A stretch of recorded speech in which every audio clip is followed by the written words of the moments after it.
चलिए अब हम लोग अपना शुरू करते हैं लेक्चर। अजान वगैरह हो गई है।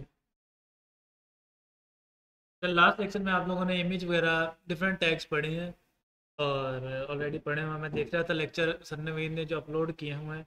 इससे पहले अगर कोई क्वेश्चन है तो वो मुझे बता दो ताकि मैं वो क्लियर कर दूँ, फिर वरना हम आगे चले लेक्चर्स में या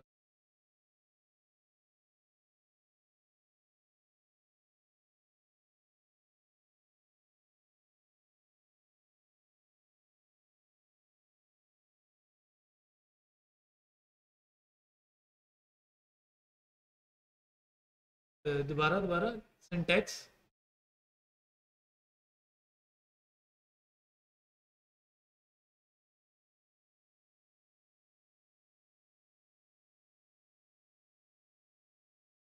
वही मैं देख रहा हूँ, वो लेक्चर तो अपलोड हो गए हैं, इमेजेस पढ़ ली हैं, चीज़ें पढ़ ली हैं।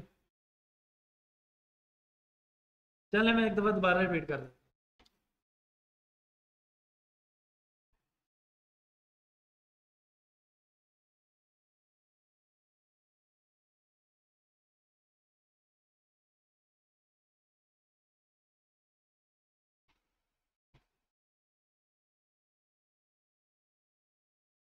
अच्छा, जब भी हम लोग कोई वेबसाइट बना रहे होते हैं, वेब पेज बना रहे होते हैं, तो वेबसाइट के तीन मेन हिस्से हैं। एक वेबसाइट का स्ट्रक्चर, या बिल्कुल अगर हम लोग वेबसाइट को छोड़ दें, नॉर्मल लाइफ एग्जांपल नहीं, अगर हम लोग बिल्डिंग बना रहे हैं ना, तो उस बिल्डिंग के तीन मेन हिस्से होते हैं। एक उस बिल्डिंग का ग्रे स्ट्रक्चर, यानी हम लोग ईंटें लाते हैं, सीमेंट के साथ जोड़ते हैं, एक एक ईंट खड़ी करते हैं, उनसे दीवारें बनाते हैं और उस दीवारों के साथ फिर आहिस्ता आहिस्ता उसके ऊपर टी आर गार्डर डालते हैं, लैंटर डालते हैं, पूरी की पूरी बिल्डिंग खड़ी करते हैं। वो ग्रे स्ट्रक्चर होता है। तो जब भी हम लोग को ऐसा ग्रे स्ट्रक्चर बनाना है तो हम लोग HTML का सहारा लेंगे। अच्छा, उसके बाद फिर हम लोग उसके ऊपर को पेंट शेंट कर रहे हैं, पत्थर लगा रहे हैं, वुड का काम करवा रहे हैं, सीलिंग करवा रहे हैं, पेलिंग करवा रहे हैं, सो ऑन। जब भी हमें कुछ स्टाइलिंग का काम करना है तो वो हम लोग कर रहे होंगे CSS के साथ। फिर उसके बाद हमारे बिल्डिंग के ऊपर आया था कि फंक्शनैलिटी, यानी अगर हम लोग को उसके अंदर कोई इलेक्ट्रिसिटी का काम करवाया तो किस बटन से क्या काम होगा। एक बटन के प्रेस करने से ये लाइट ऑन होगी, ये फ़ैन ऑन होगा, या एक बटन के ऑन होने से ये 5 लाइट्स ऑन होंगी, 10 लाइट्स ऑन होंगी, या ये ब्रेकर है जो पूरे घर के इलेक्ट्रिसिटी को कंट्रोल कर रहा होगा। तो ये सारी की सारी चीज़ें जो इस तरह की फंक्शनैलिटी वाली हमारी वेबसाइट में होती हैं, ये हम जावास्क्रिप्ट के थ्रू ऐड कर रहे हैं। अच्छा, अब जावास्क्रिप्ट के थ्रू फंक्शनैलिटी कहाँ कहाँ ऐड हो रही है, रियल लाइफ एग्जांपल ले लें। फॉर एग्जांपल यूट्यूब पर सब्सक्राइब का बटन है कि मैं इस बटन के ऊपर क्लिक करूंगा, सब्सक्राइब हो जाएगा, नोटिफिकेशन आने लग जाएंगे मुझे स्पेसिफिक पर्सन के। पहले आइकन को अगर मैं प्रेस नहीं कर रहा तो नोटिफिकेशन नहीं आएंगे। इसी तरह अगर मैं पिक्चर को लाइक करता हूँ तो एक स्पेसिफिक काउंट लिखा होता है उस पिक्चर के लाइक के साथ, वो काउंट एक नंबर बढ़ जाता है। फॉर एग्जांपल अगर किसी बंदे की 100 लोगों ने ऑलरेडी पिक लाइक की है और आपने उसके बाद कर दी, तो 101 बंदे ने अब उस बंदे की पिक्स को लाइक कर दी, सॉरी पिक को लाइक कर दी। तो ये जितनी भी फंक्शनैलिटी है सारी की सारी हम जावास्क्रिप्ट के साथ ऐड कर रहे हैं। तो अब चूंकि अभी हम लोग बिल्कुल बेसिक पे डिजाइनिंग सीख रहे हैं, बिल्कुल बेसिक है, स्ट्रक्चर बनाना सीख रहे हैं, तो हम लोग HTML को पढ़ेंगे। तो हमें अपनी वेबसाइट को बताना पड़ेगा, या अपने उस डॉक्यूमेंट को, अपने उस कोड को, या हमारे पास जो सिंटेक्स आ रहा है उस सिंटेक्स में मेंशन करना पड़ता है कि भाई मैं HTML लिखने लगा, इस फाइल में मैं HTML लिखूंगा। तो मैं उस फाइल का नाम रख देता हूँ index.html, और उस HTML की मुझे बाउंड्रीज डिफाइन करनी पड़ती है, इतने को तुमने माना। तो हम लोग एक HTML का टैग लगाएं।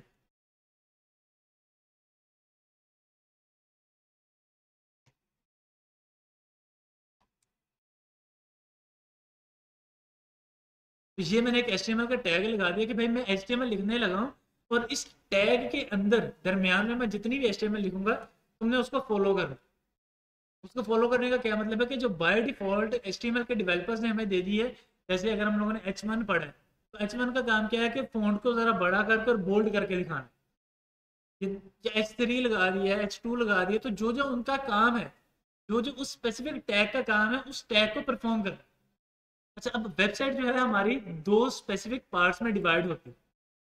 हमारी एप्लीकेशन दो मेन पार्ट्स में डिवाइड होती है। वैसे तो मल्टीपल पार्ट्स में हम लोग डिवाइड करते हैं, लेकिन दो मेन पार्ट है। उसमें सबसे पहला है एक ये जो ऊपर ग्रे बार या ब्लैक बार नजर आ रही है, और नीचे जो वाइट नजर आ रही है। अब जो ऊपर वाला सेक्शन है वो है हेड, यानी ये जो हमारे पास सेक्शन आ रहा है ये हेड, हमारी वेबसाइट का हेड है, हमारी सारी की सारी चीज़ें यहाँ से कंट्रोल होंगी कि हमारी वेबसाइट का टाइटल क्या है। जैसे फॉर एग्जांपल अब यूट्यूब के ऊपर मेरे चैनल ओपन हुआ है तो वहाँ पर उन्होंने बकायदा मेंशन किया है कि इतने नोटिफिकेशन आए हैं, चैनल नेम जो ओपन है उसका नाम ये है, और वेबसाइट जो ओपन है वो यूट्यूब है। इसी तरह अगर मैं ओपन कर लेता हूँ यहाँ पर techlosset.com,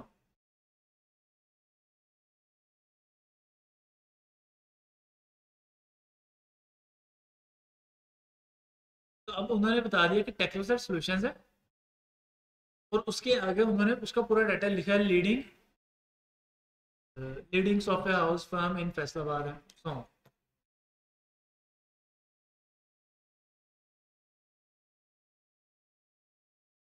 इसी तरह अब हमें यहाँ पर अगर हेड लिखना मतलब वो चीज़ यहाँ पर मेंशन करनी है, तो कोई भी चीज़ मेंशन करनी है तो उस सेक्शन में मेंशन करनी है।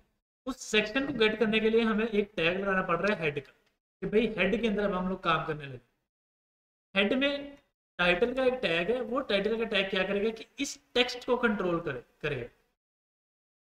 फॉर एग्जाम्पल मैं लिख देता हूँ यहाँ पर क्लास 1,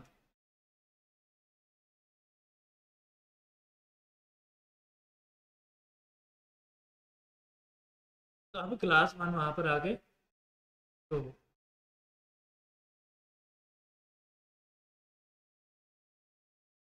अब अगर मुझे यहाँ पर ये जो वाइट वाला सेक्शन है इसमें कोई चेंज करना है, तब मुझे क्या करना है कि मुझे इस चेंजिंग के लिए बॉडी के अंदर चेंज करना है, बॉडी का टैग बनाना पड़ेगा। अब बॉडी का टैग हेड के अंदर नहीं बना सकते। क्यों नहीं बना सकते? क्योंकि बॉडी के मतलब हेड के अंदर बॉडी नहीं ना हो सकती, बॉडी और हेड दोनों डिफरेंट डिफरेंट सेक्शन।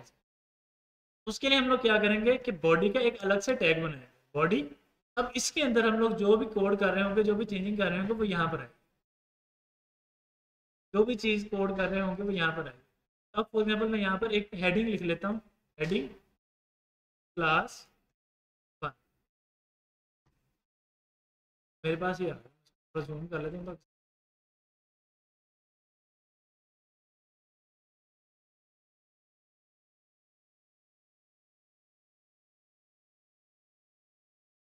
यहाँ तक syntax clear clear.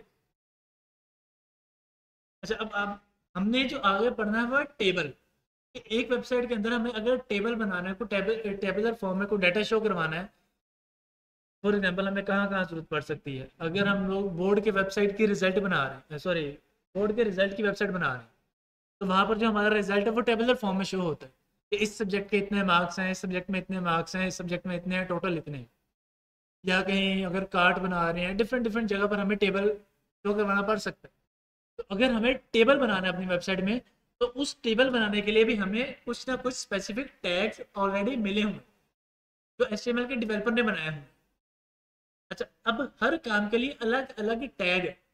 Just like मैंने एग्जांपल दी ना, बिल्डिंग जब हम लोग बनाते हैं, तो अगर किसी ने देखा हो बिल्डिंग बनते वक्त, तो जब वैसे तो पूरी पूरी ईंट लगा के हम दीवार बना रहे हैं, जब कोई कोना बना रहे होते हैं तो उस वक्त मिस्त्री क्या करता है कि उस ईंट को तोड़ता है, आधा तोड़ रहा है, 3 हिस्सों में डिवाइड कर रहा है, 4 हिस्सों में डिवाइड कर रहा है, या कोई छोटा पत्थर लेके वहां पर फिक्स कर रहा है। तो वो उस अकॉर्डिंगली मतलब उसके अकॉर्डिंग वहां पर ईंट सेट कर रहा है। वो ये नहीं करेगा कि भाई वहां पर जगह आधी ईंट की और वो पूरी ईंट वहां पर फिक्स करने बैठ जाएगा, नहीं। वो क्या करेगा वहां पर आधी ईंट लगाएगा। क्यों? क्योंकि उसके पास या वहां पर जो रिक्वायरमेंट है वो आधी ईंट ही पूरी करेगी। इसी तरह जब हमारे पास यहाँ पर रिक्वायरमेंट टेबल की, तो उसके लिए जो टैग है वो स्पेसिफिक होना चाहिए। अब हेडिंग का टैग उस टेबल बनाने की रिक्वायरमेंट को फुलफिल नहीं कर सकता। हर रिक्वायरमेंट को फुलफिल करने के लिए अलग से टैग मौजूद। तो अब हमारे पास जो टेबल का टैग है वो कैसे है कि टेबल, यहाँ पर टेबल शो नहीं हुआ। अब टेबल क्यों शो नहीं हुआ? क्योंकि टेबल के अंदर डिफरेंट डिफरेंट चीज़ें हैं कि टेबल के अंदर रोज कितनी है, टेबल के अंदर कॉलम कितने। अगर हम लोग उसको ये नहीं बताएंगे तो वो टेबल नहीं बना सकेगा। उसने बाय डिफॉल्ट वहां पर एक टेबल बना दिया, लेकिन वो टेबल हमें नजर क्यों नहीं आ रहा? क्योंकि हमने उसको कहा कि भाई तुम्हारे अंदर 0 रोज 0 कॉलम। इसका मतलब बाय डिफॉल्ट टेबल एक डॉट, कि अगर उसको हमने रोज और कॉलम डिफाइन नहीं किए तो वो एक डॉट बन के रह गया, और वो डॉट हमें शो नहीं हुआ। अब हमें उसके अंदर रोज और कॉलम डिफाइन करने पड़े। अच्छा, रोज और कॉलम डिफाइन करने से पहले टेबल के अंदर भी दो चीजें आ रही हैं, एक टेबल हेडिंग और नीचे टेबल का डाटा।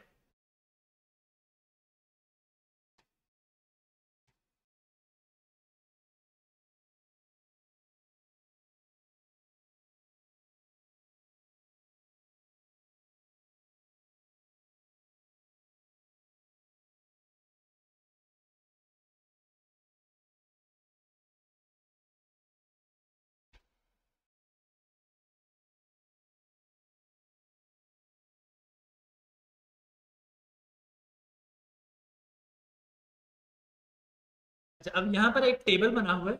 इस टेबल की अगर हम लोग पहली रो में देखें, एक तो वो लिटिल बिट बोल्डर है। गौर करें ना, जहाँ पर नेम एज और कंट्री है वो थोड़ा सा बोल्ड करके लिखा हुआ। तो बोल्ड करके क्यों लिखा है? क्योंकि वो उस टेबल की हेडिंग्स है। सबसे पहले एक टेबल की हेडिंग आएगी, फिर दूसरे की आएगी, फिर तीसरे की, मतलब सॉरी, एक कॉलम की हेडिंग, दूसरे कॉलम की हेडिंग, तीसरे कॉलम की हेडिंग। जी जी। टेबल एक इमेज है, फिलहाल ये एक इमेज ओपन की हुई है।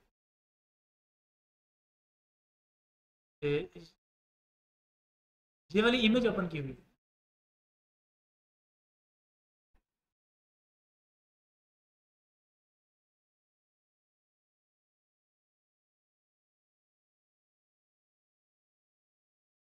मैं आपका क्वेश्चन समझा नहीं एग्जैक्टली।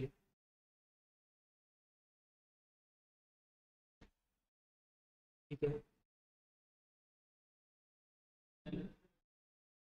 नहीं नहीं, जैसे HTML के हमने H1 टैग लगाया, इसी तरह हम लोग टेबल का टैग भी लगाएंगे।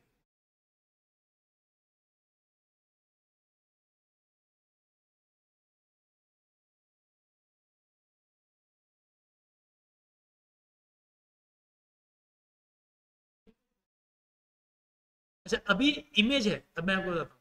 अच्छा, अभी मैं पिक्चर शो कर रहा हूँ ताकि कुछ चीज़ें हम समझें। वो चीज़, वो मैं क्या ले रहा हूँ, वो गूगल से, वो पिक्चर गूगल से ली है। बाय डिफॉल्ट हमारे पास वो नोड.js के जो सॉफ्टवेयर हम लोगों ने इंस्टॉल किया वो वहीं पे हो।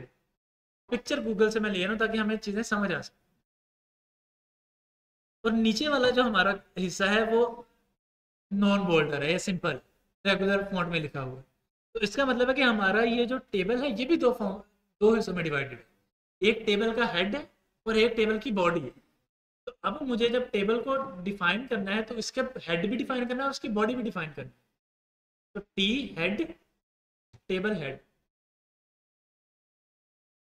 मैंने क्या किया, टेबल और उसके अंदर टेबल का हेड, टेबल हेड, यानी T head table head.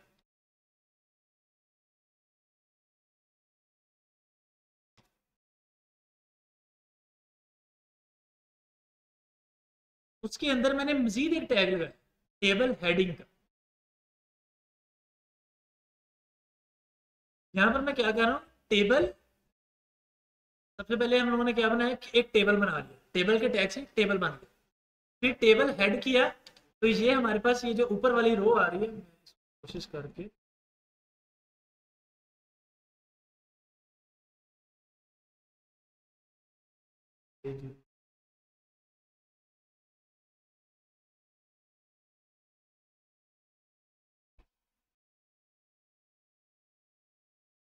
Table head से मैं यहाँ तक आ गया, तो एक हेड बना लिया मैंने अपने टेबल। अच्छा, अब हेड बनाने के बाद मेरा हेड अभी भी एम्प्टी है स्टिल, वहां पर कुछ भी शो नहीं हो रहा था। उसके अंदर मुझे एक हेडिंग ऐड करनी है, कि मैं एक हेडिंग ऐड करने लगा। अच्छा, विदाउट मैंने उसके क्यों नहीं किया? फॉर एग्जाम्पल मैं यहाँ पर डायरेक्ट भी तो लिख सकता था कि जब मैंने हेड बना ही लिया कि भाई मैं यहाँ पे लिख देता हूँ एक हेडिंग नेम, ये एक मेरी हेडिंग हो गई। अब मुझे टेबल हेडिंग का टैग क्यों यूज करना पड़ा? क्योंकि मेरे टेबल के अंदर मल्टीपल हेडिंग है। तो एक एक हेडिंग को मुझे सेपरेट करने के लिए एक एक टैग लगाना पड़ेगा। 50 हेडिंग है, 50 TH ये टेबल हेडिंग के टैग लगेंगे। अगर मैं ऐसे लिख दूंगा तो वो सारा एक ही टेबल हेड बना देगा, वो एक ही रो एक ही कॉलम बना देगा। अब मैं चाहता हूँ कि नहीं, रो तो टेबल हेड की एक ही होगी, कॉलम्स मल्टीपल होने चाहिए ना। एक कॉलम में नेम आ जाए, एक में एज आ जाए, एक में फोन नंबर आ जाए, एंड सो ऑन। तो अब वो मुझे टेबल हेडिंग आ गई। उस टेबल हेडिंग में मैंने क्या किया, एक नेम हेडिंग ले लो। अब मेरे पास ये एक नेम के नाम से हेडिंग आ गई। अब इसी तरह मैं एक और हेडिंग ले लेता हूँ, एज। एज भी आ गई।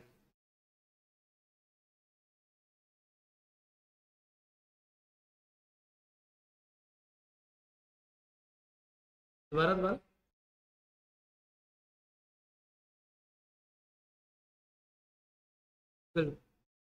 टेबल हेड नहीं, टेबल हेडिंग। मैं क्या कह रहा हूँ कि भाई एक हेडिंग है नेम की, वो मैंने ली, वो क्लोज कर दी। फिर आगे एज की हेडिंग है, वो ली, वो क्लोज कर दी।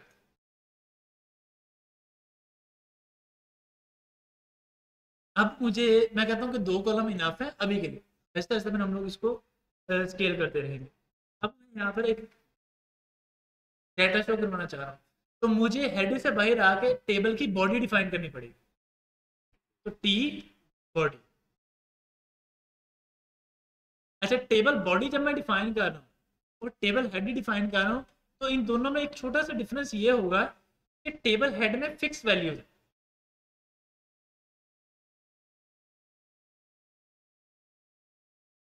जी जी बिल्कुल।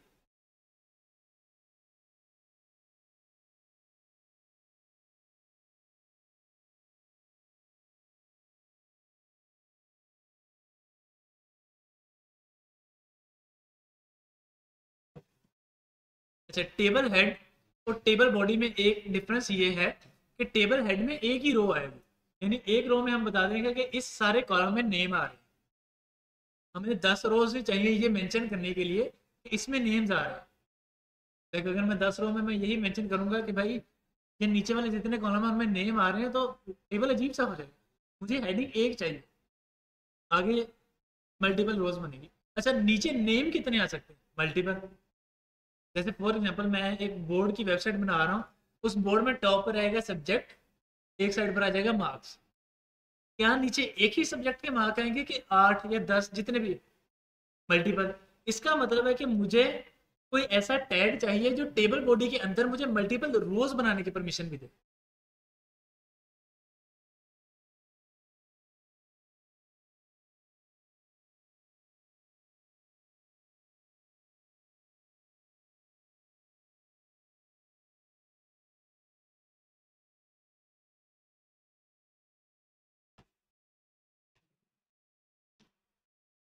अच्छा, टी आर टेबल रो। अब मैंने एक रो डिफाइन कर ली। अब इस रो में मुझे आगे डाटा शो करवाना।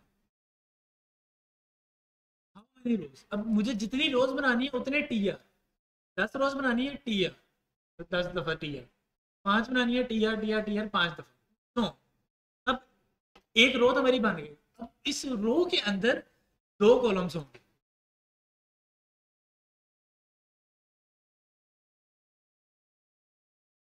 एक हेडिंग ये, एक कॉलम ये, दूसरा ये। अब इन दोनों के अलग अलग डाटा शो करवाना चाह रहा हूँ।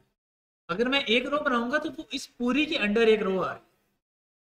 अब मैं चाहता हूँ कि नहीं भाई, इनके अलग अलग डाटा शो हो, तो मुझे डाटा शो करने के लिए टैग लगाना पड़ेगा T D, table data.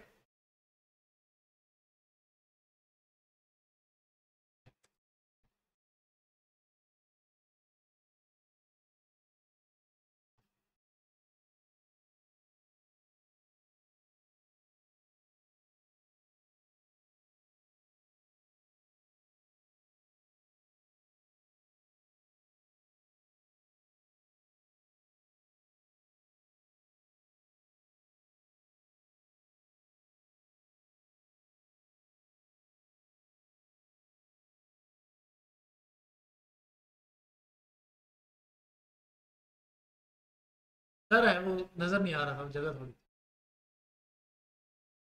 T D.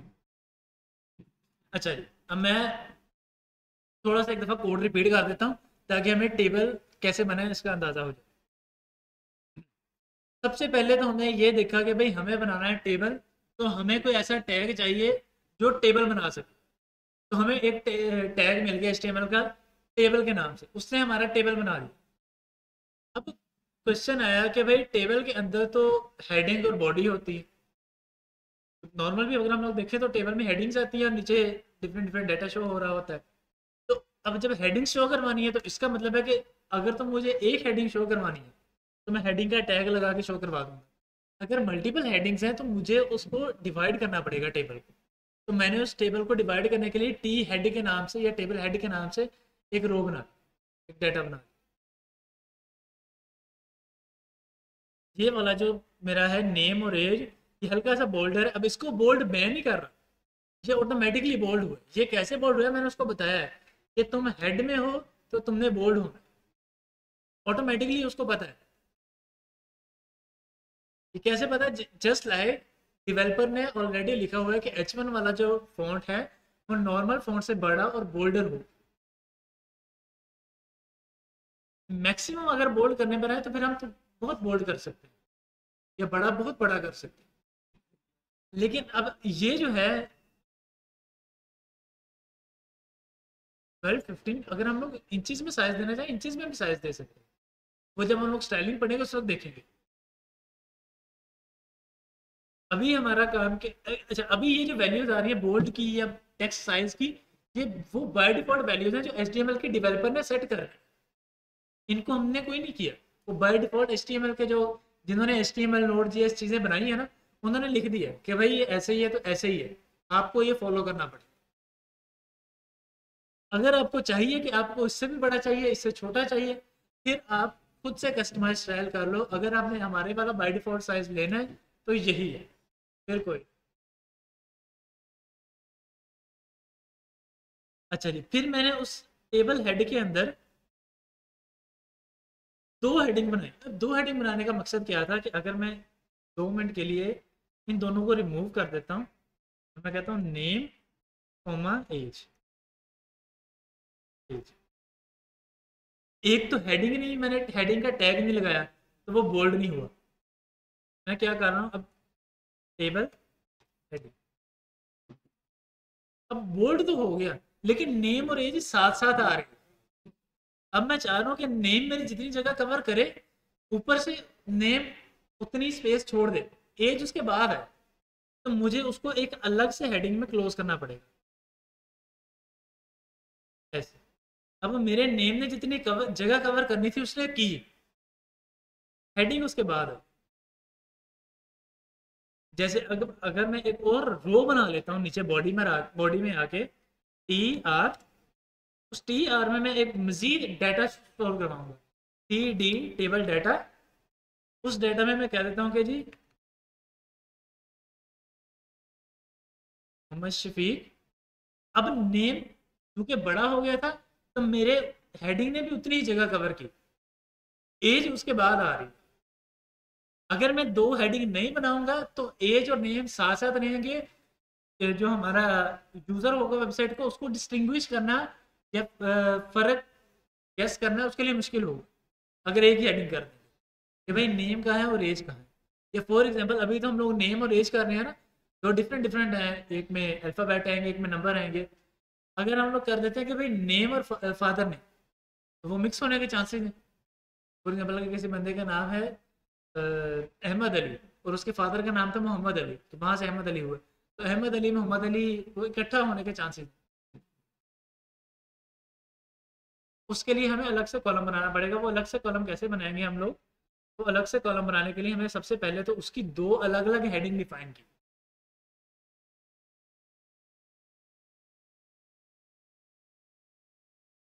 एक हम मजीद टेबल हेडिंग ऐड करेंगे यहाँ पर फादर नेम के नाम से, फिर नीचे आके मजीद करेंगे फ़ोन नंबर की, एड्रेस की, और उसके बाद जेंडर की, एजुकेशन की, क्वालिफिकेशन की, तो जितना भी हमें रिक्वायर्ड हो। तो हम लोग टेबल हेडिंग ऐड करते रहेंगे, उतने कॉलम्स बनते जाएंगे। अच्छा, अब बॉडी पे आ जाते हैं। बॉडी में हम लोगों को एक मजीद टैग टेबल रो सीखना पड़ा। टेबल रो क्यों सीखना पड़ा? क्योंकि हम लोग बॉडी के अंदर मल्टीपल डेटा शो करवाना चाह रहे हैं। वो मल्टीपल डेटा शो करवाना चाह रहे हैं तो उसको हमें बताना भी तो पड़ेगा कि भाई यहाँ पर हमारे पहले वाले का कॉलम खत्म हो गए हैं, अगली रो में आ जाए, अगली रो के पहले कॉलम में ये वैल्यू शो करवाना। मतलब अगर मैं अपने कंप्यूटर को कहूँगा कि भाई यहाँ पर ये फ्रंट लाइन में 25 बच्चों के बैठने की जगह है, तो कंप्यूटर को ये नहीं पता लगेगा कि भाई बाय डिफॉल्ट 25 कब खत्म हो गए, कंप्यूटर ने 26 में भी वहीं भेज दिया। तो हमें उसको खुद से बताना पड़ा, टी आर टैग लगा के, भाई टी आर टैग यहाँ पर खत्म, 25 बच्चों की सीटिंग कैपेसिटी खत्म, अगला जो 26वां आएगा उसको नई रो में बिठाना। टेबल रो, रो टेबल रो, टी तो टेबल के लिए स्टैंडर्ड हो गया ना, आगे आर रो के लिए। मैं अगर यहाँ पर एक मजीद टेबल भी बना के कह देता हूँ कि भाई फोन नंबर,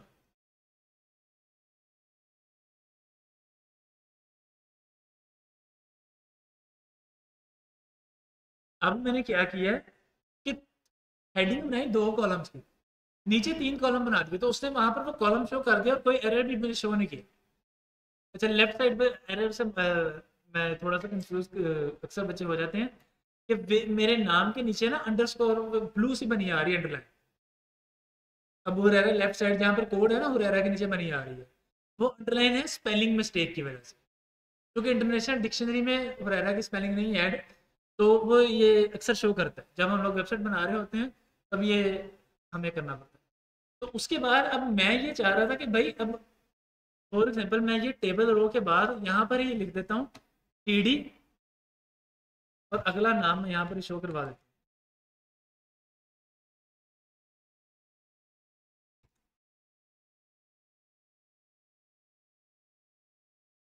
तो अब उसको नहीं पता कि आगे कॉलम खत्म हो गए हैं नहीं हुए, उसने शो करते रहे। अब मुझे उसको बताना पड़ेगा कि भाई यहाँ पर पहली रो खत्म हो गई है, दूसरी रो शुरू हो रही है, तो तुम ये काम करो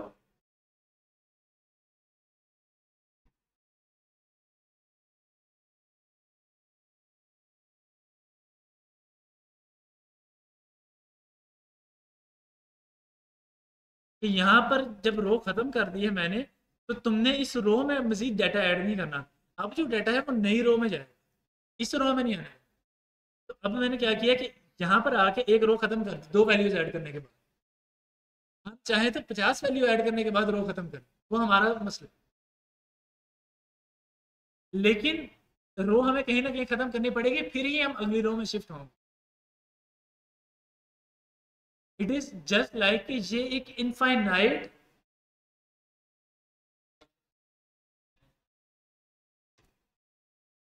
एक मिनट, अच्छा एक्सेल में अगर हम लोग लेफ्ट टू राइट मूव करें तो मल्टीपल कॉलम्स आ जाएंगे, और वो बढ़ते जाते मुझे 24,000 कॉलम बनते हैं इधर पे, लेफ्ट साइड को एग्जैक्ट मुझे काउंट याद नहीं है, ये मैंने एक दफ़ा पढ़ा था। तो वो बनते जा रहे हैं, 24,000 के बाद बंद हो जाएगा। अच्छा, अब मुझे अगर नीचे वाले पे आना है तो मुझे लेफ्ट टू राइट मूव नहीं करना, मुझे या एरो की से या एंटर की प्रेस करके नीचे वाली रो में आना। तो अगर मैं एंटर की प्रेस करता हूँ, मैं नीचे वाली रो में मूव करता जा रहा हूँ। तो इसी तरह अब यहाँ पर हमारे कोड में एंटर की क्या है कि पहली रो का एंडिंग टैग लगाओ और दूसरी रो का स्टार्टिंग टैग लगाओ, इंस्ट्रक्शंस देनी पड़ रही। अब वो इंस्ट्रक्शंस वही हैं जो हम लोग नॉर्मल डेली लाइफ में यूज कर रहे हैं, बस अब वो कोड की फॉर्म में आ गई। बैकएंड में वहां पर भी ऐसे ही कुछ हो रहा होगा। अच्छा, अब मैं कहता हूँ कि भाई मुझे मोहम्मद शफीक की एज नहीं पता, तो मुझे अब अगले बंदे का नाम ऐड करना है। तो अगर मैं टेबल रो ऐड ये नहीं बताऊंगा उसको कि भाई टेबल रो यहाँ पे खत्म हो गई है, अगला कॉलम या अगली रो शुरू करो, तो अगली रो में वो जाएगा नहीं। तो मुझे बताना पड़े कि भाई वो कॉलम जो है उसको एम्प्टी छोड़ दो, क्योंकि मुझे पता नहीं। तो तुम दूसरी रो में जाओ और वहां पर नेम वाले में टेबल डाटा ऐड कर दो, नवीद सर।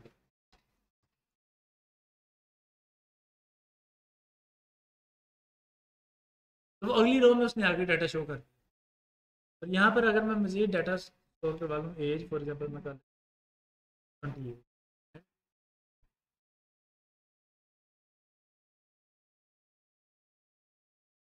टेबल टैग में कोई प्रॉब्लम, टेबल कैसे बनेगा, टेबल हेड क्या है, टेबल बॉडी क्या है, एंड सो ऑन।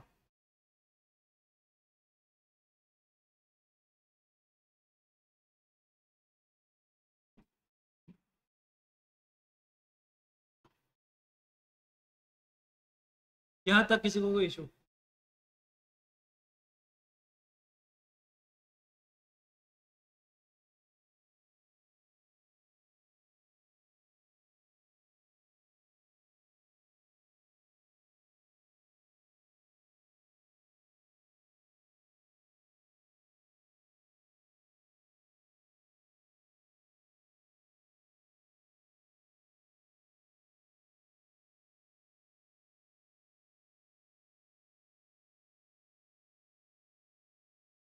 अब इसका जो क्वेश्चन है ना, वो क्वेश्चन है कि प्रोग्रामिंग लैंग्वेज है C++, उसमें हम लोग एक सीक्वेंस के साथ काम करते हैं, और यहाँ पर हम लोग एक ही जगह पर सारा कुछ करी जा रहे हैं, मैसअप काइंड ऑफ मैसअप करी जा रहे हैं।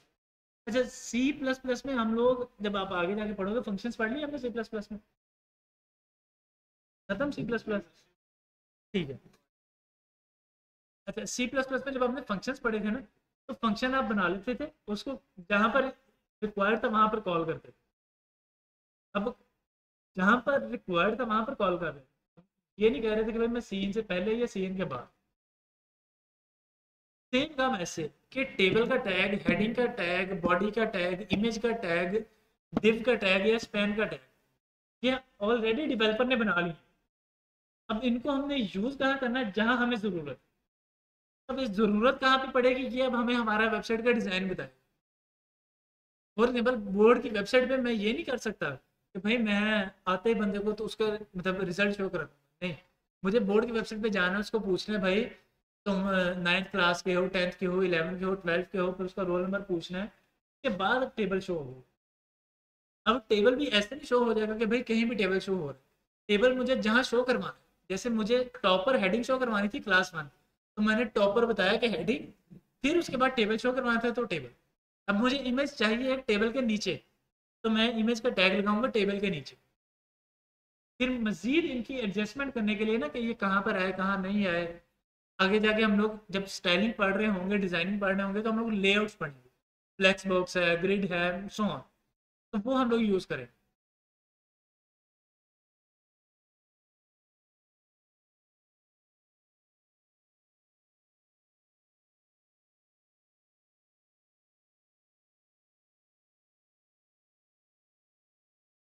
नोड जेएस में करेंगे? अच्छा, नहीं नहीं, मैं आपको क्वेश्चन रिपीट करता हूँ। आप चाह रहे हो कि यार ये जो मैं जितना चीज़ें करता जा रहा हूँ, ये मैं नोड जेएस में कर रहा हूँ, विजुअल स्टूडियो कोड में कर रहा हूँ, या किस में कर रहा हूँ? अच्छा, नोड, मैं आपको बताता हूँ थोड़ी सी ना हिस्ट्री, तो आपको अंदाजा होगा। जब जावास्क्रिप्ट प्रोग्रामिंग लैंग्वेज बनाई गई थी ना 1990s में, 1990 में बनाई गई थी, तो उस वक्त बनाई थी कि वो सिर्फ और सिर्फ ब्राउजर में चल सकती, गूगल क्रोम में चल सकती। उस वक्त गूगल क्रोम तो नहीं था, नेट्सकेप ब्राउजर था, उसी के अंदर चल सकती थी। मैं एक मिनट आ रहा हूँ आपके कुछ। अच्छा, नेट्सकेप ब्राउजर के अंदर ही चल सकती है, क्योंकि हर चीज़ को चलने के लिए एक स्पेसिफिक इन्वायरमेंट चाहिए। जैसे फॉर एग्जांपल, अब मैं अपने प्ले स्टोर से एप्लीकेशन डाउनलोड करता हूँ और एंड्रॉयड मोबाइल में चला लेता हूँ, क्या सेम अपने आईफोन में कर सकता हूँ? नहीं, क्योंकि मुझे वहाँ ऐप स्टोर से एप्लीकेशन डाउनलोड करना है। इसी तरह हर चीज़ को चलने के लिए एक स्पेसिफिक इन्वायरमेंट चाहिए। इसी तरह जावास्क्रिप्ट प्रोग्रामिंग लैंग्वेज को चलने के लिए जो इन्वायरमेंट चाहिए है ना, उसका नाम node JS.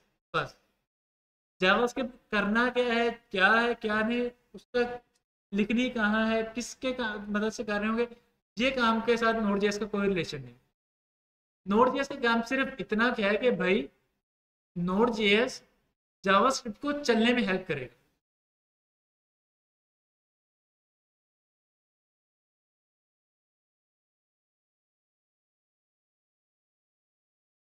Visual studio code है बिल्कुल।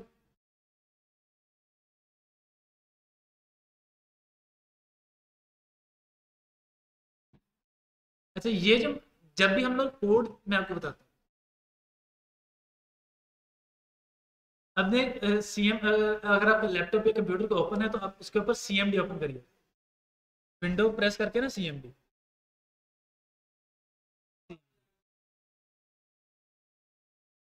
सर्च पे जाके ना सीएमडी का।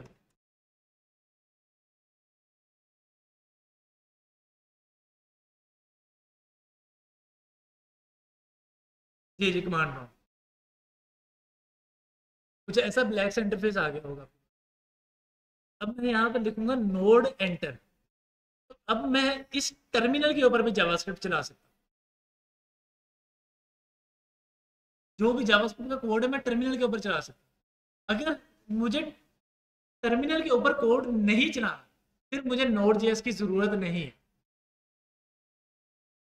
अगर मैं चाहता हूँ कि जो मेरा कोड है वो टर्मिनल के ऊपर एग्जीक्यूट ना हो, फिर मुझे जावास्क्रिप्ट की ज़रूरत नहीं है। क्योंकि हम लोगों ने नोड जेएस क्यों इंस्टॉल किया था? क्योंकि हम अपनी वेबसाइट सर्च पे डिप्लॉय करना चाह रहे थे। तो सर्च का हमें सर्च इंस्टॉल करने के लिए हमें एक कमांड चलानी पड़ी थी, npm install dash dash globally search. Command copy की थी सर्च की वेबसाइट से। तो वो काम हम लोग नोड जेएस के थ्रू कर रहे थे। उसके अलावा फिलहाल अभी हमें नोड जेएस की ज़रूरत नहीं।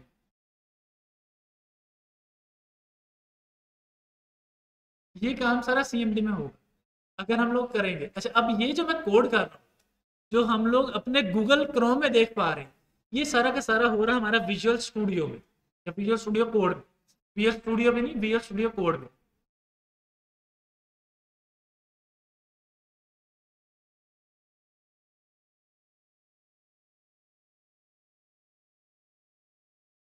और इसकी आउटपुट मैं देख पा रहा हूँ ब्राउजर में। तो जब भी मुझे ब्राउजर में आउटपुट देखनी है तो मैं विजुअल स्टूडियो कोड में कोड कर रहा हूँ। ब्राउजर का मतलब गूगल क्रोम है, मोजिला फायरफॉक्स, ये सारी चीज़ें। ब्राउजर में अगर आउटपुट देखनी तो उसमें, अदरवाइज मुझे नोड यूज़ करना पड़ेगा अगर मैं टर्मिनल में सीएमडी में देखना चाहूँ।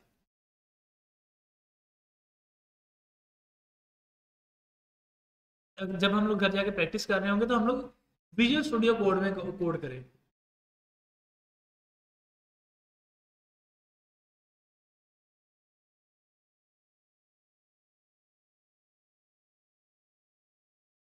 पैराग्राफ टैग पढ़ लिया आप लोगों ने? पैराग्राफ टैग क्यों यूज होता है? पैराग्राफ लिखने के लिए। जैसे टेबल का टैग है ना, टेबल बनाने के लिए, इसी तरह पैराग्राफ का टैग, सॉरी, पैराग्राफ का टैग पैराग्राफ बनाने के लिए।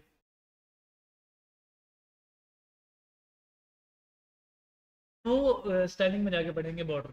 मैं आपको लगा के दिखा देता हूँ, लेकिन अगर आपको समझ ना आए तो।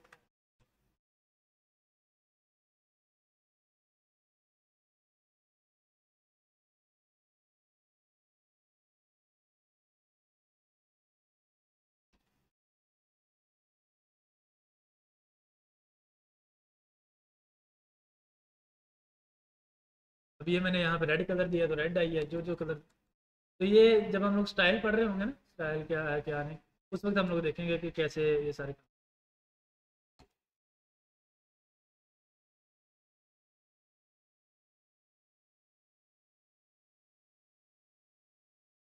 बॉर्डर लिखते हैं।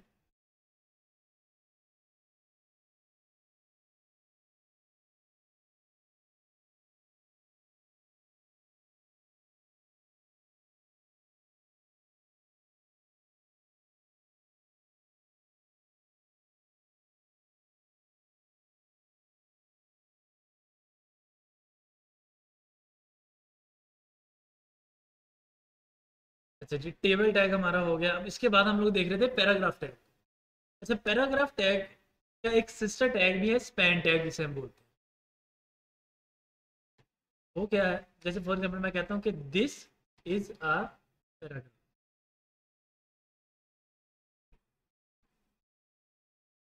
ये आ रही है। और this is,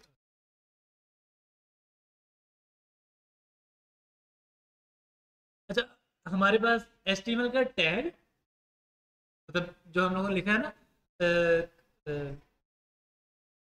angular bracket start, P angular bracket close, दरमियान में टेक्स्ट, और angular bracket start slash P angular bracket close, ये पूरी लाइन को मिला के एक एलिमेंट बोलते हैं।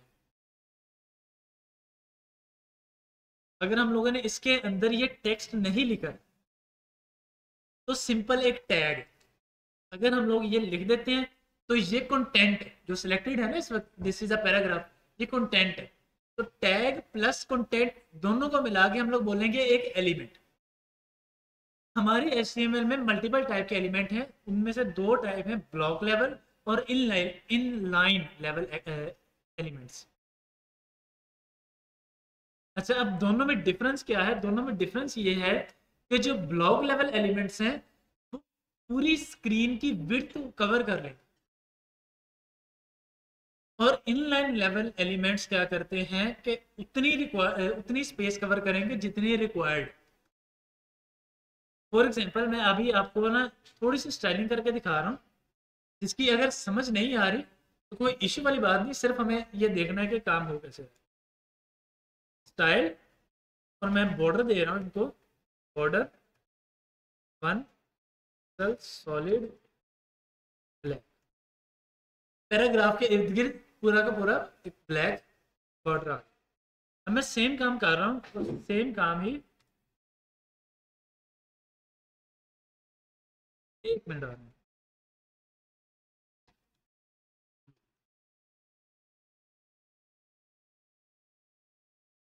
दोनों टैग हुए पैराग्राफ टैग लिखने के लिए ही यूज, यानी दोनों टैग से जो टेक्स्ट लिखा जा रहा है वो है पैराग्राफ टाइप का।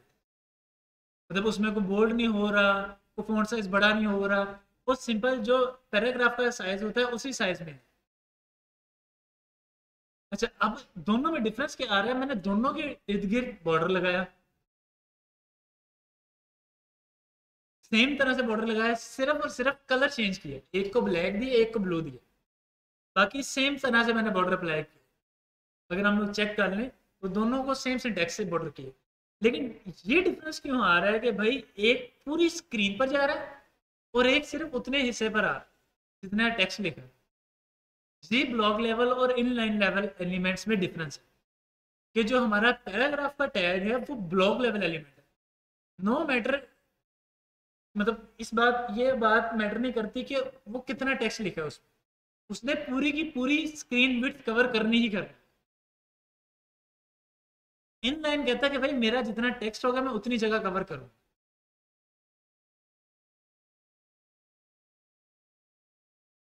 विद इन, बिल्कुल। अब मैं क्या करता हूँ कि मैंने दो पैराग्राफ बनाए, दिस इज पैराग्राफ 2। अब क्या होगा या क्या आउटपुट आएगी, क्या एक्सपेक्टेड आउटपुट बन सकती है? बिल्कुल, क्यों? क्योंकि दोनों पैराग्राफ ब्लॉक लेवल एलिमेंट्स हैं, पूरी पूरी स्क्रीन की विड्थ कवर कर लेंगे, और दोनों पैराग्राफ दो अलग अलग लाइंस में आ, पैराग्राफ 1, पैराग्राफ। लेकिन अगर मैं यही काम स्पैन के साथ करता हूँ, स्पैन नीचे नहीं आया, स्पैन सामने ही आ गया। स्पैन सामने क्यों आया? क्योंकि वो इनलाइन लेवल एलिमेंट है, उसने उतनी जगह कवर की जितनी रिक्वायर्ड थी, बाकी कहता है जो अगला एलिमेंट आ रहा है वो यूज कर लो।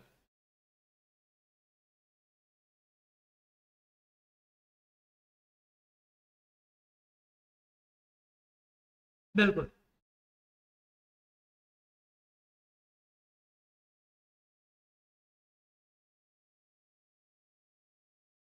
इस ब्लॉक लेवल और इनलाइन एलिमेंट के डिफरेंस में कोई प्रॉब्लम, और उसमें स्पैन में पैराग्राफ में, इन दोनों में क्या डिफरेंस है?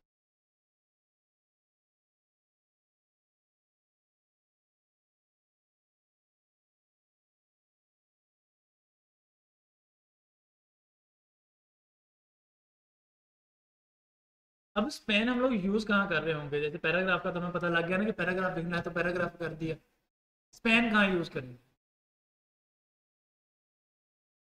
अब ये एक वेबसाइट है साइबराबाद की।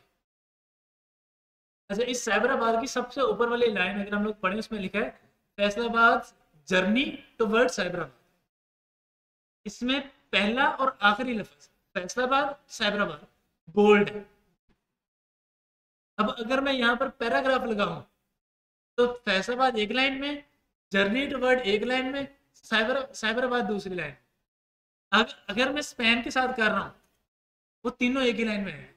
पहला स्पैन लगाया वो बोल्ड वाला, दूसरा स्पैन लगाया सिंपल वाला, तीसरा स्पैन लगाया दोबारा बोल्ड वाला, एक ही लाइन में आ रहा है गुड टू गो। उसके बाद यहाँ पर एक मजीद लाइन है, initiative for cloud applied generative AI by. अब यहाँ पर अगर गौर करो तो बाय का कलर थोड़ा सा डिम है एज कम्पेयर टू। वो कैसे किया है, स्पैन का टैग लगाया, उसको अलग से कलर दे दिया। अब अगर यहाँ पे पैराग्राफ टैग लगा होता, बाय एक लाइन में आता, इनिशिएटिव से एआई तक एक लाइन में, बाकी एक लाइन में, तीन लाइनें बन जाती। अभी भी है तो तीन लाइनें, लेकिन वो स्टाइलिंग के लिहाज से वो वैसे अलग अलग तीन लाइनें बन जाती जो कि हमारे डिजाइन को खराब करती। तो इस तरह अब हमें ये डिसाइड करना पड़ेगा कि भाई अब ये जो नीचे वाली लाइन है, ये एडवांस स्पेशलाइजेशन वाली, पैराग्राफ स्पैन कुछ भी चल सकता है, इट्स अ पैराग्राफ।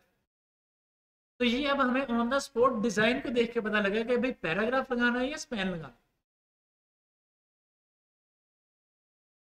नहीं, ये बटन है, ये बटन, ये बटन।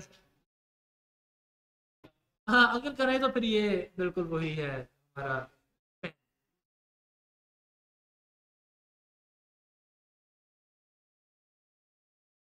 पैराग्राफ में दो अलग अलग लाइन पे मुझे चाहिए। खैर ये पैराग्राफ तो नहीं, हेडिंग्स है। हेडिंग भी ब्लॉक लेवल, हेडिंग 6 की 6 ब्लॉक लेवल एलिमेंट्स। तो उसके बाद पैराग्राफ है एंड सो ऑन।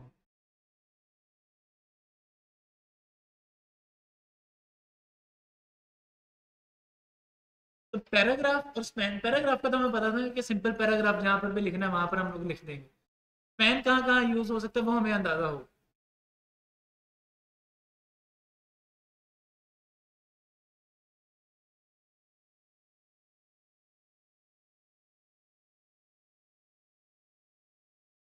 नहीं नहीं, मैं सिर्फ आज और कल की क्लास में, आज में समझ।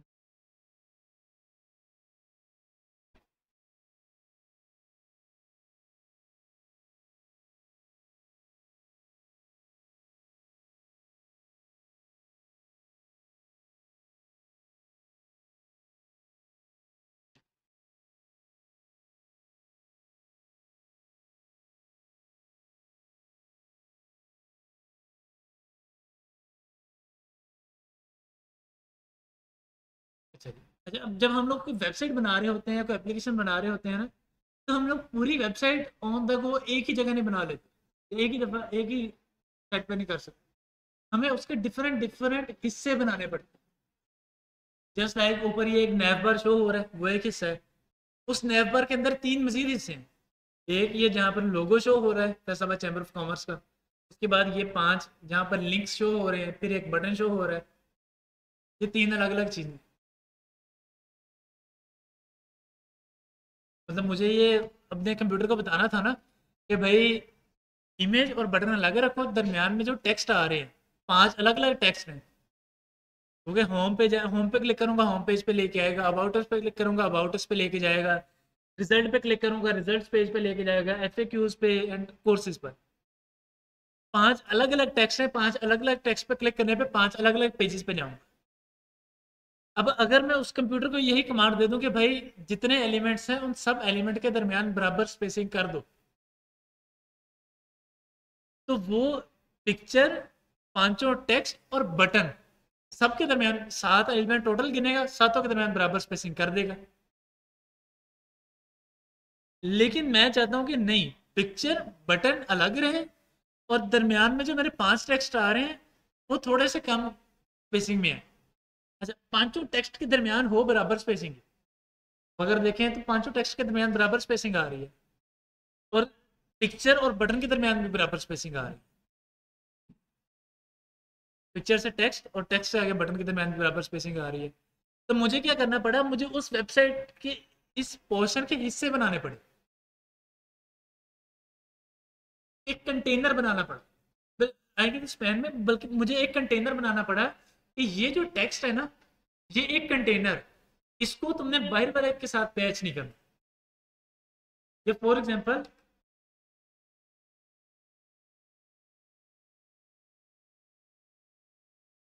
अब ये कार्ड बने हुए, छह कार्ड बने हुए आ, ठीक है। अब इनके कॉर्नर पर थोड़ा थोड़ा एक हल्का हल्का शेड आ, ठीक है, डिफरेंट शेड्स आ रहे हैं। अब मैं किसी भी एक कार्ड के ऊपर माउस लेके गया और वो शेड पूरे के पूरे कार्ड में आ गया।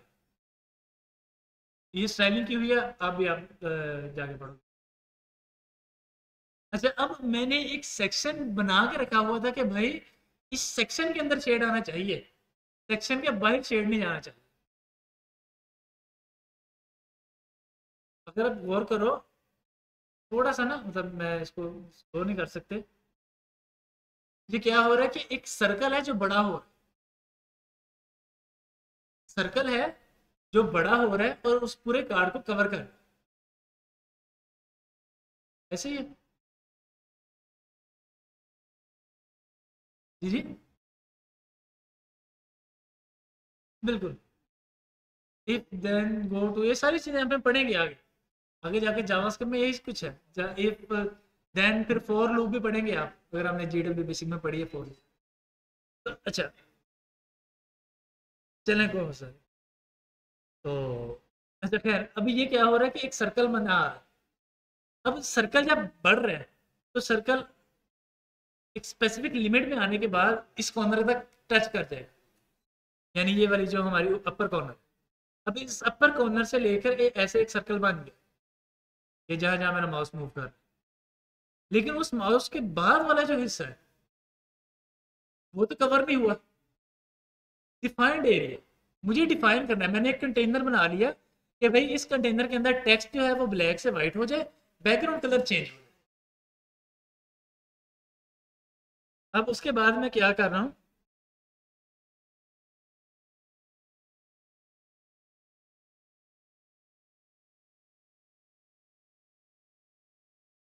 मैंने कहा कि भाई बड़ी स्क्रीन के ऊपर 3 कार्ड शो हों। बड़ी स्क्रीन है तो 3 हिस्से शो हों। लेकिन जैसे ही मैं अपनी इस वेबसाइट को किसी टैबलेट साइज एप्लीकेशन में ओपन करता हूँ तो 3 की बजाय 2 कंटेनर या 2 हिस्से ओपन।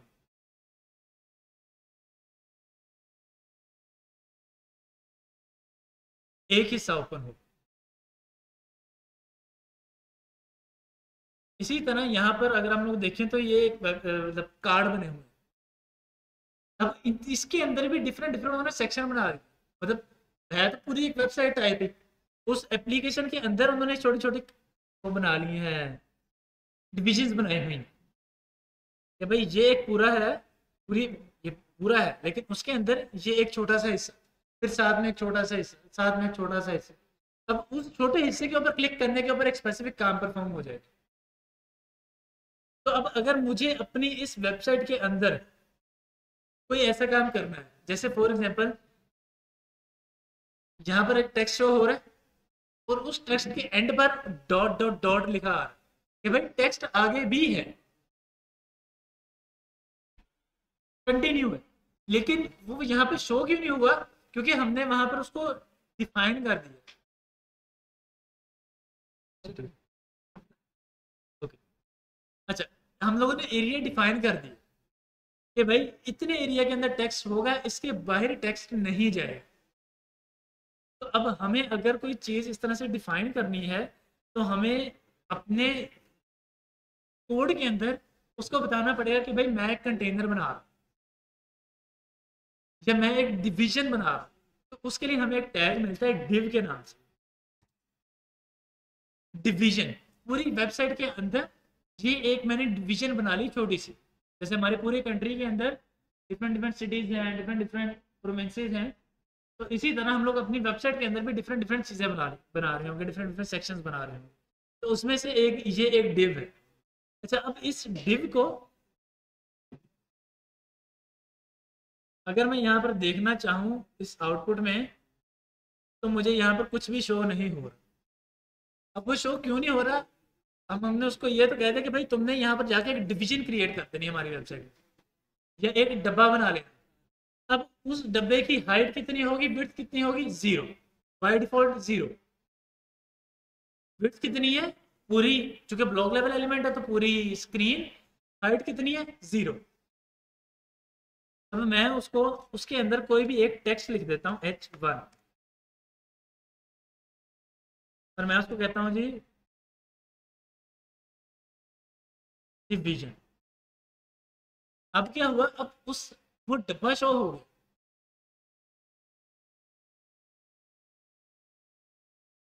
अब उस डब्बे की कोई ना कोई हाइट भी है, कोई ना कोई विड्थ भी है, लेकिन अब हमें नजर क्यों नहीं आ रहा? क्योंकि अब हमें उसका बैकग्राउंड कलर नहीं है, कोई वो नहीं है। तो मैं उसको थोड़ा सा स्टाइल करूंगा ताकि हमें अंदाजा हो कि वाकई डब्बा भी कोई चीज़ है। स्टाइल, इसको बैकग्राउंड कलर दे लेते हैं। बैकग्राउंड कलर इसको दे लेते हैं जी एक्वा। तो अब जो हमने डब्बा बनाया था, उस डब्बे के अंदर टेक्स्ट है वो ब्लैक है। हमने बैकग्राउंड कलर किसको दिया है? उस डब्बे को या उस डिवीजन को। हम लोग बैकग्राउंड कलर टेक्स्ट को नहीं दे रहे, हम लोग दे रहे हैं उस डिवीजन को। तो अब उस डिवीजन का जो भी हाइट विड्थ थी वो हमें शो होने लग गई कि भाई उसकी कोई ना कोई एक स्पेसिफिक हाइट है, कोई ना कोई एक स्पेसिफिक विड्थ है जो वो कवर कर।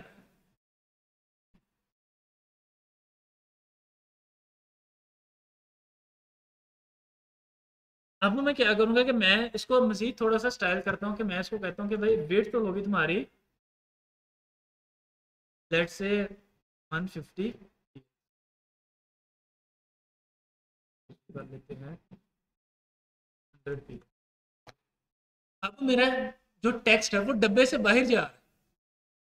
अब हो क्या रहा है कि मेरे डब्बे की एक स्पेसिफिक अमाउंट ऑफ वेट है, अब उससे चीज़ें बाहर जा रही हैं। तो मुझे मजीद स्टाइलिंग करके वो डॉट डॉट डॉट लाना पड़ेगा। वो हम लोग आगे जाके पढ़ेंगे कि वो कैसे आता है। लेकिन अभी हमें इतना देखना है कि डिव कब काम आ रहा है, कि जब हमें पूरी वेबसाइट से कोई चीज़ डिवाइड करनी। अब हमें इतना तो पता लग गया कि हम लोग चीज़ें डिवाइड करते हैं, कहाँ करते हैं। सबसे पहले मैंने हमारी ये जो सामने नज़र आ रहा है इस वेबसाइट को 3 हिस्सों में डिवाइड किया। एक हिस्सा ये ऊपर वाला पूरी हिस्सा, और एक हिस्सा ये जहाँ पे ये जो टेक्स्ट और ये बटन शो हो रहे हैं। एक हिस्सा जहाँ पर इमेज और डॉक्टर साहब का नाम शो हुआ। इसी तरह टेक्लोसेट.com अगर हम लोग जाते हैं तो सर नवीद ने भी ऐसे किया है। एक हिस्सा जहाँ पर टेक्स्ट बटन और ये उनके सोशल लिंक्स शो हो रहे हैं, एक हिस्सा जहाँ पर वो वीडियो शो हो रही है उनकी कंपनी की। मजीद नीचे आए तो एक हिस्सा जहाँ पर वो लेफ्ट साइड पर एनिमेशन शो हो रही है, राइट साइड पर एक हिस्सा बनाया उन्होंने टेक्स्ट और ये बटन शो करने के।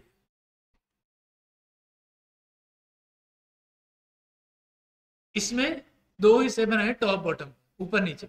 एक हिस्सा टेक्स्ट यानी हेडिंग और पैराग्राफ शो करने के लिए, एक हिस्सा हमारा ये जो उनको अवार्ड वगैरह मिले हैं वो शो करने के लिए।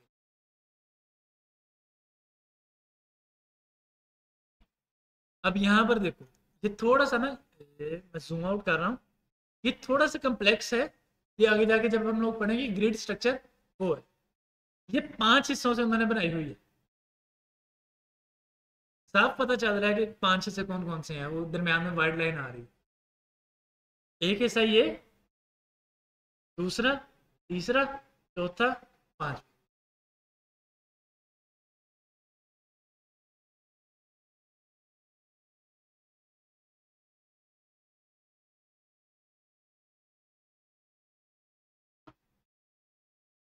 अच्छा जी, के बाद मोर इंटरेस्टिंग। अब यहाँ पर दो हिस्से बनाए पहले वेबसाइट के, दो मेन हिस्से। उन दो मेन हिस्सों में क्या किया, एक पे ये टेक्स्ट आ गया, यूट्यूब की वीडियो लगा दी। एक राइट साइड पे बनाया ये स्क्रॉल बार के लिए। फिर स्क्रॉल बार के अंदर मजीद दो हिस्से बनाए, एक ऊपर जाने के लिए, ऊपर यानी स्क्रॉल अप वाला, और एक स्क्रॉल डाउन वाला। वो बिल्कुल स्टाइलिंग लगाई हुई है, बिल्कुल एस्केलेटर की तरह।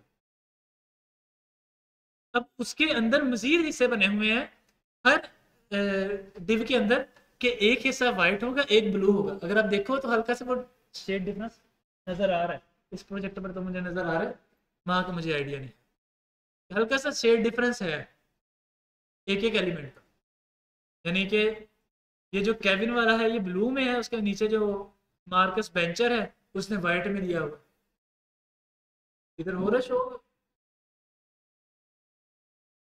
इधर नहीं हो रहा, इधर हो रहा है। अगर आप अपने अपने लैपटॉप या कंप्यूटर पे ओपन करके देख सकें तो यहाँ पर हल्का सा है।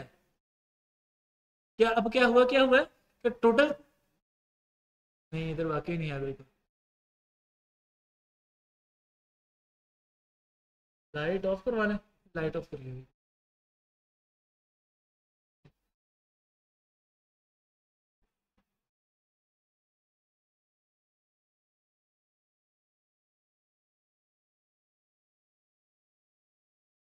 चल लेंगे लाइक इधर अगर आप लोग कर देख सके इस पे, तो यहाँ पे आपको डिफरेंस नजर आ जाएगा कलर्स का।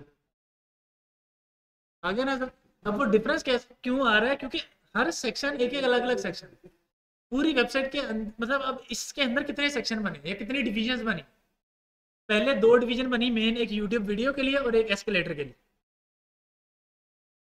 फिर उस एस्केलेटर के अंदर दो बनी, एक अप एस्केलेट एक डाउन एस्केलेट। फिर उसके अंदर मजीद बनी, एक वाइट एक blue, white blue white blue white. कितनी हमें डिविजन बनानी पड़ी। सेम फिर यहाँ पर है एक डिवीजन जहाँ पर टेक्स्ट है, एक डिवीजन जहाँ पर ये एनिमेशन लगी हुई है, एंड सो ऑन। हमें बहुत सारे बनाने पड़ते हैं। अब यहाँ पर देखें तो चार डिविजन्स बनी हुई हैं, एक जहाँ पर सर्विसेज आ रहा है, एक जहाँ पर इनसाइट्स आ रही हैं, एक जहाँ पर हु वी आर आ रहा है, और एक जहाँ पर एड्रेस चीज़ें आ रही हैं। अच्छा, बेसिकली ये जब बनाया गया है ना, तो इसके अंदर और बहुत सारे सेक्शन बने। अब उसको हम लोग तोड़ तोड़ के देखते हैं कि कैसे कैसे सेक्शंस बन गए भाई। सबसे पहले बना एक लेफ्ट और एक राइट वाला सेक्शन, दरम्यान में बार नजर आ रही है ना, इससे हमें पता लग गया कि एक लेफ्ट वाला सेक्शन है और एक राइट वाला सेक्शन। अच्छा, अब राइट वाले सेक्शन में आए तो एक टॉप वाला सेक्शन और एक बॉटम वाला सेक्शन। क्योंकि टॉप पर हमें टेक्स्ट वगैरह शो हो रहे हैं, एक नीचे वाले में हमें ये शो हो रहा है, एक पिक्चर और एक न्यूज लेटर के लिए। फिर टॉप वाले सेक्शन में फिर तीन सेक्शन बनाए, एक दो तीन, who we are insights and services.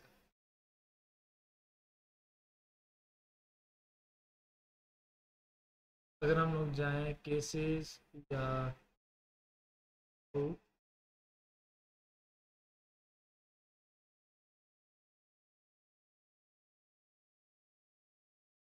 अब यहाँ पर तीन बने हुए हैं सेक्शन।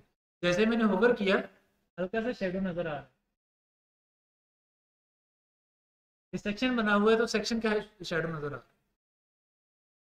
तो ये हमारा डिव का काम करता है कि हम लोग क्या करते हैं कि डिव के अंदर डिफरेंट टैग्स ले लेते हैं। अगर मैं इसकी हाइट को, सॉरी विड्थ को रिमूव कर देता हूँ, और मैं कहता हूँ कि भाई मैंने इसके साथ एक पैराग्राफ भी ले लिया, और अब क्या हो रहा है कि उस डब्बे के अंदर मैंने एक हेडिंग और एक पैराग्राफ ले लिया। अब मैं जो स्टाइलिंग अप्लाई करूंगा वो दो अप्लाई हो जाए। फॉर एग्जाम्पल मैं डब्बे को कहता हूँ कि इस डब्बे के अंदर जितने भी एलिमेंट्स होंगे उनका कलर वाइट होना चाहिए। डब्बे के अंदर जितने भी एलिमेंट्स हैं उनका कलर वाइट होना चाहिए। तो हेडिंग और टेक्स्ट उनका कलर वाइट हो गया, दोनों का। अगर यहाँ पे 50 पैराग्राफ के टैग भी होते तो 50 का वाइट हो जाता। तो ये हमारा काम करता है डिव का टैग। डिव क्या करता है कि डिव अब हमें कंट्रोल दे देगा कि अगर मुझे मूव करना है, फॉर एग्जाम्पल मैं कहता हूँ कि भाई मुझे ये वाला सिर्फ और सिर्फ लेफ्ट साइड में शो करवाना है, तो मैं डब्बे को इस तरह से स्टाइल कर दूंगा कि वो लेफ्ट साइड पे शो हो रहा है, या डिव को इस तरह से स्टाइल कर दूंगा कि वो लेफ्ट साइड पर शो हो। सेम राइट साइड पे कर सकते हैं, टॉप पे बॉटम पे जहां हमें शो कर। डिव टैग में कोई क्वेश्चन स्पैन में या पैराग्राफ, सॉरी टेबल में।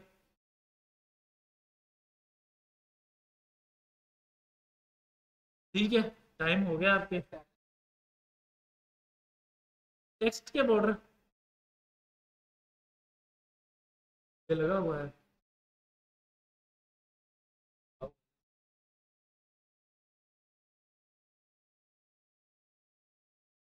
आपको क्वेश्चन समझा, टेक्स्ट का बॉर्डर।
जैसे पैनामस लिखा हो रहा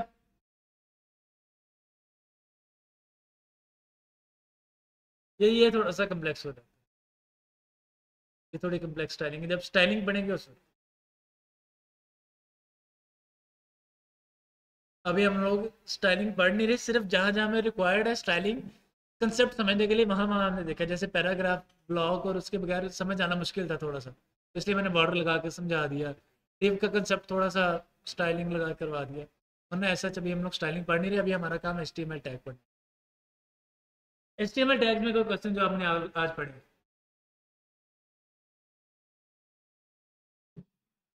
ठीक है, अटेंडेंस वगैरह लगवा लो अपनी। जी जी, क्वेश्चन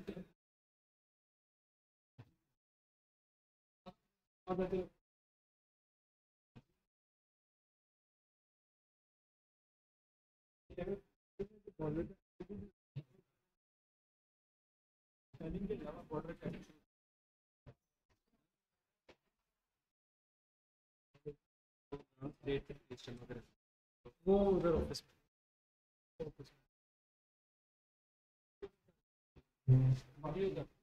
वीडियो, मैं सर नवीन को कह के चाहे ग्रुप में लिंक शेयर करवा